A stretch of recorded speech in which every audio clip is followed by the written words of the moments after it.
इन लोगों ने डर फैला दिया। मैं आपको अयोध्या से शुरू करता हूं। सर नमस्कार। अयोध्या ने आपको मैसेज भेजा। अयोध्या ने राम भगवान मेरा व्यवस्था का सवाल है।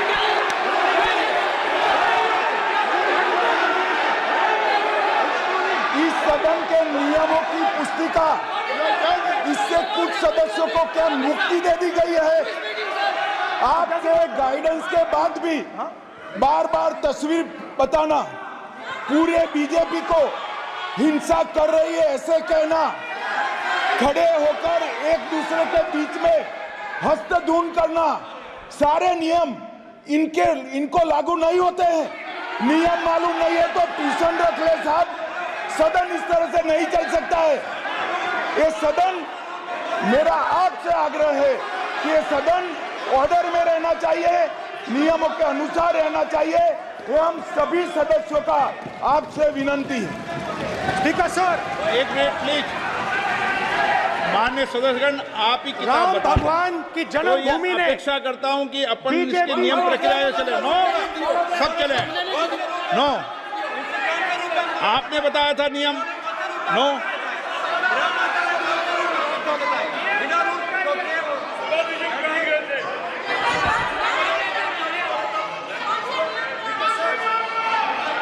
माइक दीजिए सर। हाँ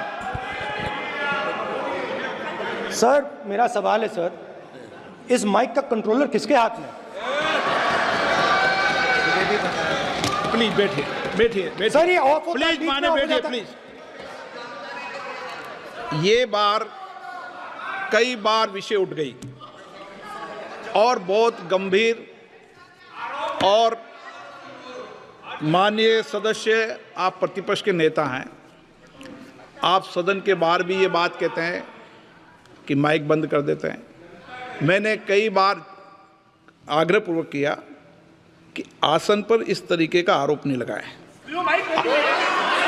नो प्लीज, बात सुनिए। आसन पर सभी दल के, प्लीज, आसन पर सभी दल के लोग बैठते हैं और सभी दल के लोग सभापति तालिका पे हैं और सब जानते हैं कि एक व्यवस्था होती है, जिस भी माननीय सदस्यों को आग्रह किया जाता है बोलने का वो बोला जाता है, और जिसको आग्रह नहीं किया जाता उसका माइक चालू नहीं होता। आप बोलने के लिए खड़े, आपका माइक कभी बंद नहीं हुआ, कभी बंद नहीं हुआ। आप अगर आसन में जो भी विराज रहे हैं वो अगर आपका नाम नहीं पुकारते हैं तब माइक चालू नहीं होता। ये व्यवस्था हमेशा इस सदन की रही है, पुराने में भी और नए में भी।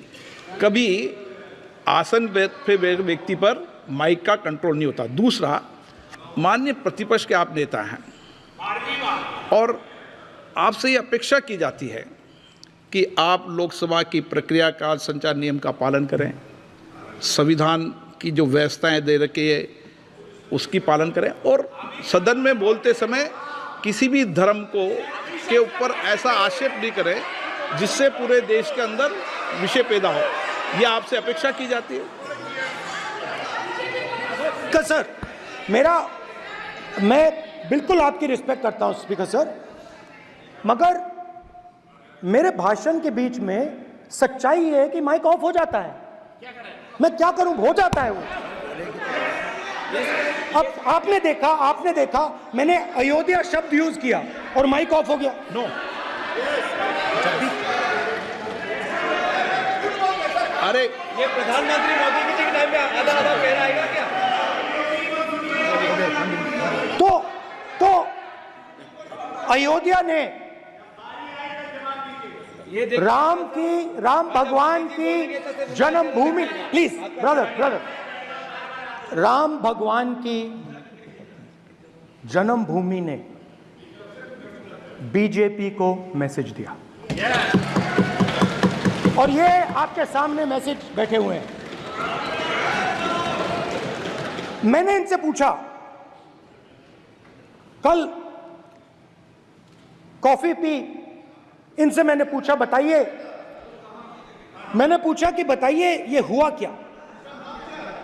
बीजेपी ने राम मंदिर का इनॉग्रेशन किया, बोलने दीजिए, राम मंदिर का इनॉग्रेशन किया। अरे भाई आप हार गए, उसको शर्म करिए। नाम बोलने की कोई जरूरत नहीं है, मैं भाषण दे रहा हूं, आप नहीं दे रहे हो। मुझे बोलना है जो बोलना है, मुझे नाम लेने की कोई जरूरत नहीं, मुझे जो बोलना है मैं बोलूंगा। तो अयोध्या ने मैसेज दिया और मैंने इनसे पूछा कि हुआ क्या, और इनका जवाब आया। मैंने उनसे पूछा कि आपको कब पता लगा कि आप अयोध्या में जीत रहे हो, और आपने कहा पहले दिन से मुझे पता था। सही बात। और मैंने कहा ये क्या हुआ। उन्होंने कहा राहुल जी, अयोध्या में एयरपोर्ट बना, अयोध्या की जनता से जमीन छीनी गई और आज तक उन्हें मुआवजा नहीं मिला है। उन्होंने कहा, सही बात, उन्होंने कहा कि अयोध्या में जो भी छोटे छोटे दुकानदार थे, जो भी छोटी छोटी बिल्डिंग्स थी, उन सारों को तोड़कर गिरा दिया गया और उन लोगों को सड़क पर कर दिया गया।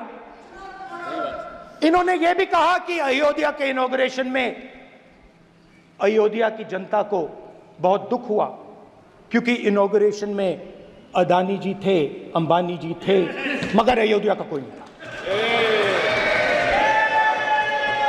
और ये कारण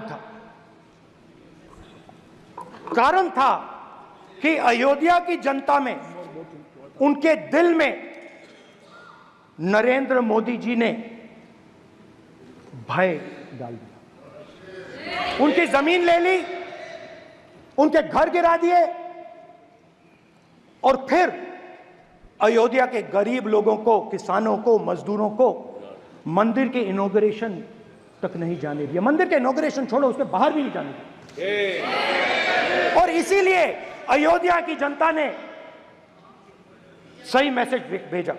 अच्छा, इन्होंने मुझे एक और बात बोली, 3 बार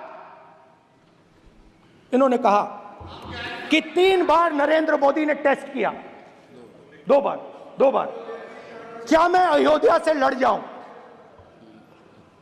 और सर्वेयर्स ने कहा अयोध्या में मत लड़ जाना, अयोध्या में मत लड़ जाना, अयोध्या की जनता हरा देगी। और इसीलिए प्रधानमंत्री वाराणसी गए और वहां बच के निकले।